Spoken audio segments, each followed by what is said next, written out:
ஓம் சாய்ராம். வணக்கம் சாய் பக்தர்களே, மீண்டும் உங்களை இந்த சாய் பிரார்த்தனை சேனலில் சந்திப்பதில் மிகவும் மகிழ்ச்சி அடைகிறேன். இன்று நாம் சாய் சச்சரிதம் அத்தியாயம் 25 பார்ப்போம்.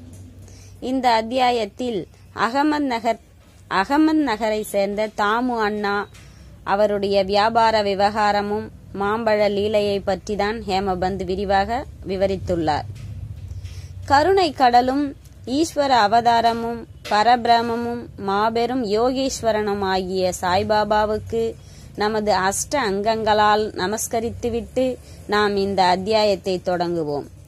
ஞானிகளின் முடிமணியாகவும் எல்லா புனித பொருட்களின் இருப்பிடமாகவும் நமது ஆத்மராமனேயாகவும் பக்தர்களுக்கு ஒரு வல்லமை வாய்ந்த அடைக்கல பொருளாகவும் விளங்கும் சாய்பாபாவுக்கு ஜெயம் உண்டாகட்டும்.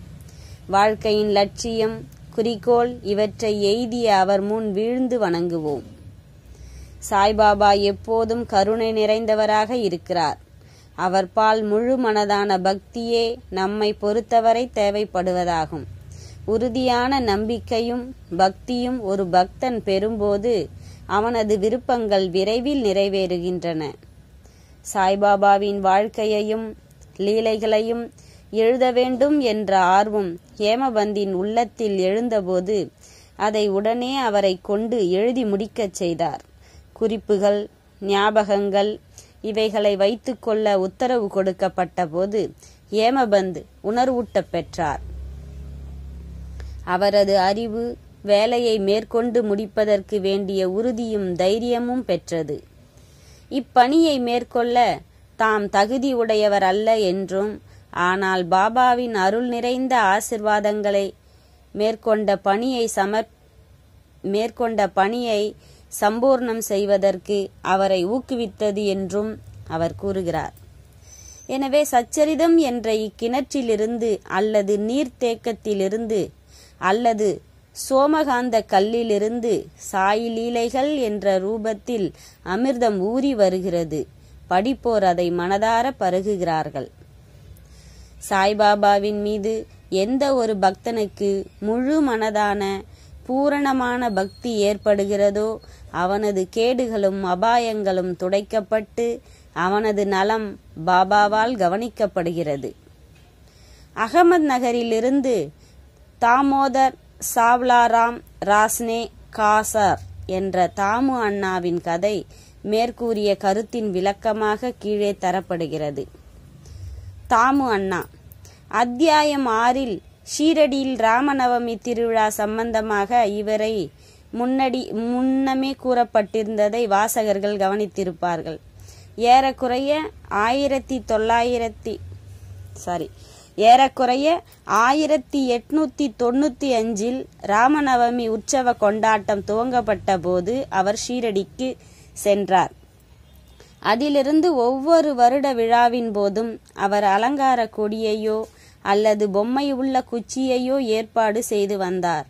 அவ்விழாவுக்கு வரும் ஏழைகளுக்கும் பக்ரிகளுக்கும் அன்னதானம் செய்தார்.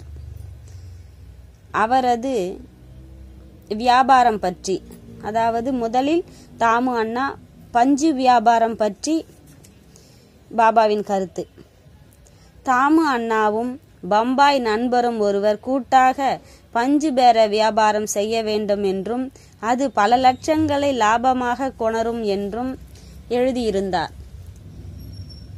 ஸ்ரீ நரசிம்ம சுவாமியிடம் 1936 தாமு அண்ணா கொடுத்த வாக்குமூலத்தின்படி பம்பாய் விவகாரம் கூட்டாளி இல்லாமல் தரகர் ஒருவரிடமிருந்து பெற்றதென்பதும் தாமு அண்ணா மட்டும் லாபம் பெறுவார் என்றும் கூறப்பட்டிருக்கிறது. வியாபாரம் நன்றாயிருக்கிறது என்றும் எவ்வித அபாயமும் இல்லை என்றும் வாய்ப்பு தவறவிடக்கூடாது என்றும் தரகர் எழுதியிருந்தார். தாமு அண்ணா மனதில் ஊசலாடி கொண்டிருந்தார். இந்த விவகாரத்தில் உடனே முடிவெடுக்க அவரால் முடியவில்லை. இதை பற்றி அவர் சிந்தித்தார். அவர் பாபாவின் பக்தர். எல்லா தகவல்களையும் கொடுத்து அவர் ஷாமாவுக்கு ஒரு கடிதம் எழுதினார். இது குறித்து பாபாவை கேட்டு அவரது ஆலோசனையை எழுதும்படியும் வேண்டிக் கொண்டிருந்தார். அடுத்த நாள் கடிதம் ஷாமாவுக்கு கிடைத்தது. மத்தியானம் மசூதிக்கு வந்து அதை பாபாவின் முன் வைத்தார். ஷாமாவை விஷயம் என்னவென்று கேட்டு கடிதம் எதை பற்றியது என்று பாபா வினவினார். அதற்கு ஷியாமா, சில விஷயங்களை பற்றி அகமன் நகரை சேர்ந்த தாமு அண்ணா தங்களை கேட்க விரும்புகிறார் என்றார். அதற்கு பாபா, அவன் என்ன எழுதுகிறான், என்ன திட்டம் போடுகிறான்? கடவுள் கொடுத்ததை கொண்டு திருப்தி அடையாமல் ஆகாயத்தை பிடிக்க முயற்சி செய்வதாக தெரிகிறது. சரி, கடிதத்தை படி என்றார். ஷியாமா, தாங்கள் இப்போது கூறியதைத்தான் இக்கடிதம் கூறுகிறது. ஓ தேவா, நீங்கள் இங்கே அமைதியாகவும் அடக்கமாகவும் அமர்ந்து கொண்டு பக்தர்களை குழம்பச் செய்து அவர்கள் அமைதியற்று தவிக்கும்போது சிலரை கடிதம் மூலமாகவும் சிலரை நேரடியாகவும் இங்கு இழுக்கிறீர்கள். கடிதத்தில் அடங்கியுள்ள விஷயம் தங்களுக்கு தெரியும் என்றால் பின் என்னை ஏன் படிக்கும்படி வற்புறுத்துகிறீர்கள்? அதற்கு பாபா, ஓ ஷாமா, தயவு செய்து அதை படி. சந்தர்ப்பவசமாக நான் ஏதாவது பேசுவேன், அதை யார் நம்புவார்கள்? பின் ஷாமா அக்கடிதத்தை வாசித்தார். பாபா அதை கவனத்துடன் கேட்டு உணர்ச்சியுடன் கூறினார். தாமு அண்ணாவுக்கு பைத்தியம் பிடித்துவிட்டது. அவனது வீட்டில் எதுவும் தேவை இருக்கவில்லை. இப்போது அவனுக்கு இருப்பதை கொண்டு திருப்தி அடைந்து லட்சங்களை பற்றி கவலைப்படாமல் இருக்கும்படி பதில் எழுது என்றார். தாமு அண்ணா ஆவலுடன் காத்திருந்த பதிலை ஷாமா அனுப்பினார். அதை படித்துவிட்டு ₹1,00,000 லாபமாக பெறவிருந்த அவரின் ஆர்வமும் நம்பிக்கையும் தரைமட்டமாக்கப்பட்டதை அறிந்தார். பாபாவை கலந்தோசித்ததால் தாம் தவறு செய்துவிட்டதாக கருதினார். ஆனால் பதிலில் ஷாமா பார்ப்பதற்கும் கேட்பதற்கும் அதிக வித்தியாசம் இருப்பதாகவும் அவரே ஷீரடிக்கு நேரடியாக வரவேண்டும் எனவும் பாபாவை காண வேண்டும் என்றும் குறிப்பிட்டிருந்ததால் தாமே ஷீரடிக்கு சென்று பாபாவை நேரடியாக இவ்விஷயத்தை பற்றி கேட்பதே சரியானது என்று நினைத்தார். எனவே அவர் ஷீரடிக்கு சென்று பாபாவை கண்டு விழுந்து பணிந்து அவரது கால்களை பிடித்துவிட்டு கொண்டு அமர்ந்திருந்தார். விவகாரத்தை பற்றி வெளிப்படையாக கேட்க அவருக்கு தைரியமில்லை. பாபாவுக்கு கொஞ்சம் பங்கு கொடுத்தால் நலமாயிருக்கும் என அவர் எண்ணினார்.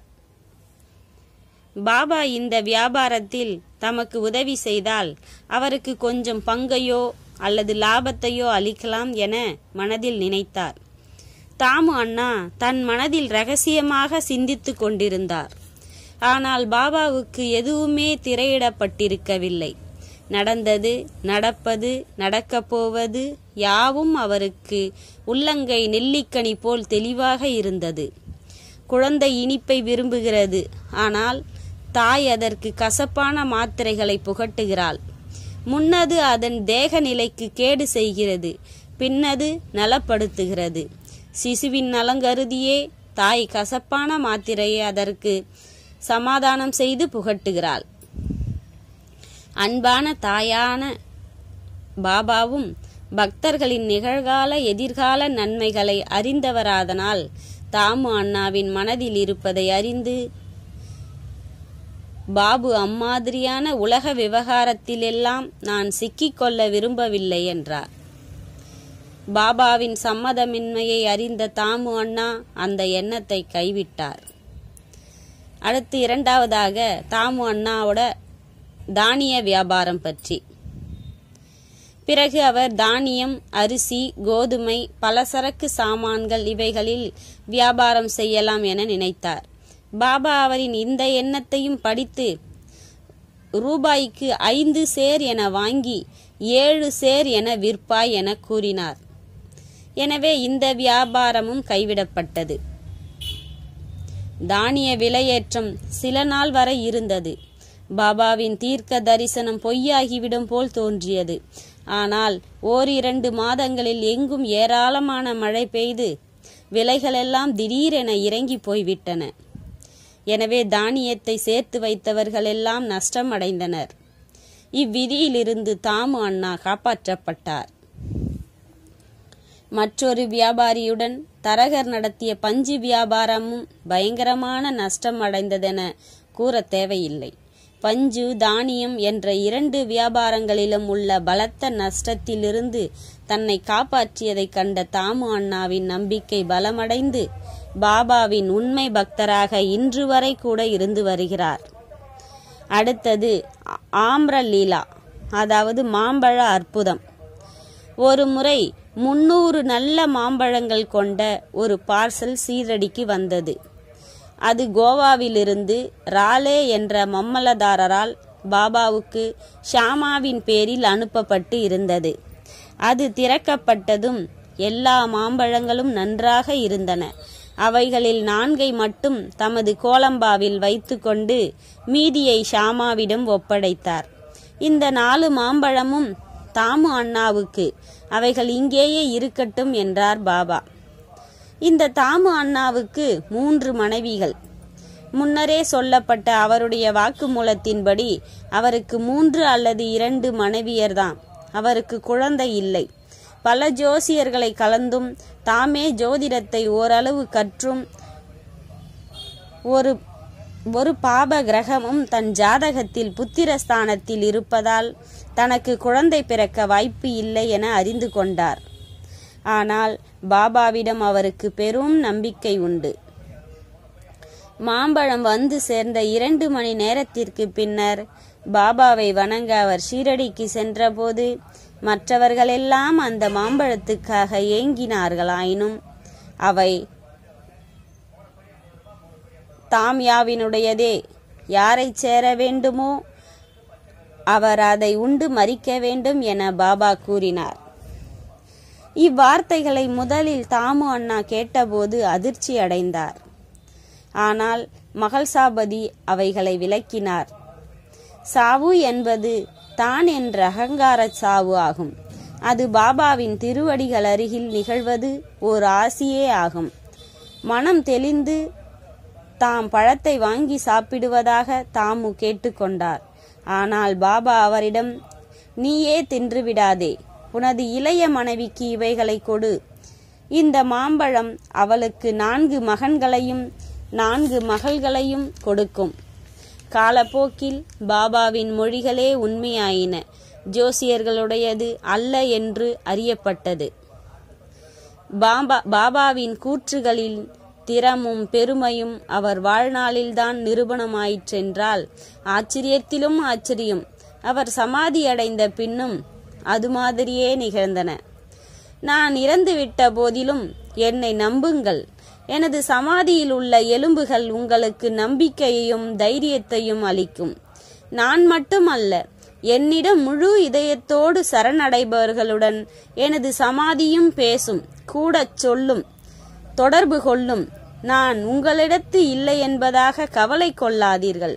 எனது எலும்புகள் உங்களது நலத்தை குறித்து பேசி விவாதிப்பதை கேட்பீர்கள். ஆனால் என்னையே எப்போதும் நினைவு கூறுங்கள். உள்ளம், உயிர் இவற்றால் என்னை நம்புங்கள். அப்போதுதான் நீங்கள் மிகுந்த பலனை அடைவீர்கள் என்றார். அடுத்தது பிரார்த்தனை. இவ் அத்தியாயத்தில் ஹேமபந்த் ஒரு வேண்டுகோளுடன் முடிக்கிறார். ஓ சாயி சத்குருவே, பக்தர்களின் கற்பக தருவே, நாங்கள் வேண்டுகிறோம், தங்கள் பாதம் புயத்தை மறக்கவோ காணாமல் இருக்கக்கூடாது. இச்சம்சார வாழ்க்கையின் பிறப்பு இறப்புகளால் நாங்கள் அல்லல் பட்டு கொண்டிருக்கிறோம். இச்சூழலிலிருந்து எங்களை இப்போது விடுவித்தருளும். எங்கள் புலன்கள் ஆசைகளை தேடி ஓடுவதிலிருந்து தடுத்து அருளிந்து அந்த முக ஆத்ம தரிசனத்தை பெற திருப்பி விடுங்கள். புலன்கள் யாவும் ஆசைகளை தேடி ஓடுவதிலிருந்து தடுத்து விடுவதற்கு நன்றி. புலன்கள் மனதும் இப்படி வெளியில் ஓடித் திரியும் இயல்பை தடுக்காவிடில் தடை செய்யப்படாதவரை தன்னை உணரும் நல்வாய்ப்பை கிடையாது. மகனோ மனைவியோ நண்பர்களோ இறுதியில் நமக்கு உதவுவது கிடையாது. தாங்கள் மட்டுமே எங்களுடைய முக்தியை கொடுக்கிறீர்கள், மகிழ்ச்சியை அளிப்பீர்கள்.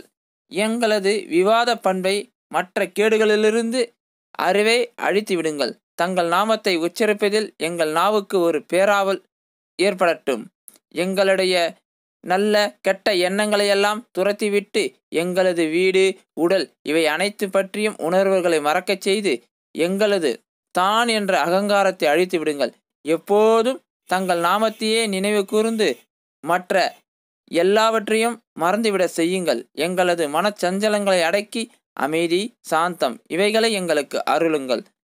தாங்கள் எங்களை சற்றே அரவணைத்தால் எங்கள் அறியாமை இருள் மறைந்து ஒளி பெற்று மகிழ்வுடன் வாழ்வோம். தங்கள் நல்ல அருளினால் எங்கள் முந்தைய நல்வினைகள் தங்களது லீலா மருந்தை பருகச் செய்து ஆழ்ந்த துயிலிலிருந்து எங்களை எழுப்பி விடுவீர்கள். ஓம் சாய்ராம். தாமு அண்ணாவின் வாக்கு மூலத்திலிருந்து கீழ்கண்ட பகுதிகள் கவனத்துக்குரியது. ஒருமுறை நான் அவர் திருவடி அருகில் மற்றவர்களுடன் அமர்ந்திருந்த போது எனது மனதில் 2 கேள்விகள் எழுந்தன. பாபா அவ்விரண்டிற்கும் விடையளித்தார். சாய்பாபாவை பற்றி சுற்றி இவ்வளவு பேர் கூடுகிறார்களே, இவர்கள் அனைவரும் அவர்களிடம் பலன் பெறுகிறார்களா? இதற்கு அவர்தம் வாய்மொழியிலேயே பதிலளித்தார். பூத்திருக்கும் அந்த மரத்தை பார், எல்லா பூக்களும் கனியாகிவிட்டால் அது எத்தகைய அற்புதமான அறுவடையாகும். ஆனால் அவ்வாறாக நடக்கிறதா? பெரும்பாலான மலர்கள் கனியாத காயாகவோ காற்று ஆகியவற்றால் விழுந்து விடுகின்றன. மிகச் சிலரே அந்த பூக்கள் கனியாக மாறுகிறது என்று பாபா கூறினார். 2வது கேள்வி என்னை பற்றியதாகும். பாபா இறக்க நேரிட்டால் எத்தகைய நம்பிக்கையற்ற நிலையில் நான் நிலைகுலைவேன்? அப்போது நான் எங்கனம் வாழ்வேன்? இதற்கு பாபா நான் அவரை நினைக்கும் போதெல்லாம் எப்போதும் எங்கும் என்னுடன் இருப்பதாக பதில் கூறினார். இந்த வாக்கு உறுதியை அவர் 1918ஆம் ஆண்டு முன்னரும் அதற்கு பின்னரும் காப்பாற்றி கொண்டிருக்கிறார். அவர் இன்னும் என்னுடன் இருக்கிறார், இன்னும் எனக்கு வழிகாட்டுகிறார். இது 1910-11 எனது சகோதரர்கள் என்னை விட்டு பாகம் பிரிந்தபோது எனது சகோதரி இறந்தது, ஒரு திருட்டால் போலீஸ் விசாரணை நடந்தது ஆகியவற்றால் நான் மிகவும் மனமுடைந்து இருந்தேன். எனது சகோதரியின் இறப்பால் வாழ்வில் ஈடுபாடற்று குதூகலமற்று சோர்ந்து இருந்த சமயம் பாபாவிடம் நான் சென்றபோது தமது உபதேசத்தால் என்னை அவர் சாந்தமாக்கினார். அப்போது குல்கர்னி வீட்டில் ஒரு பூரண போலி சாப்பிட செய்தார், சந்தனம் பூச செய்தார். எனது வீட்டில் திருடு நடந்தது. எனது 30 வருட நண்பன் என் மனைவியின் நகைப்பெட்டியை அதன் உள்ளிருந்த புனித மூக்கு வளையத்துடன் திருடிவிட்டான். பாபாவின் புகைப்படத்தின் முன் நான் அழுதேன். மறுநாள் அந்த பெட்டியுடன் அவன் திரும்பி வந்து என்னை மன்னிக்க வேண்டினான். நாம் அனைவரும் சாய் சச்சரிதத்தை படிப்போம். ஸ்ரீ சாய் பாதம் பணிக. அனைவருக்கும் சாந்தி நிலவட்டும். ஓம் சாய்ராம். ஓம் சாய்ராம். ஓம் சாய்ராம். ஓம் சாய்ராம். சாய்பாபாவை பற்றிய அரிய தகவல்களை தெரிந்து கொள்ள இந்த சாய் பிரார்த்தனை சேனலை சப்ஸ்கிரைப் பண்ணுங்க. பக்கத்துல வரும் பெல் பட்டனை கிளிக் பண்ணுங்க. உங்களோட நண்பர்களுக்கு ஷேர் பண்ணுங்க. ஓம் சாய்ராம்.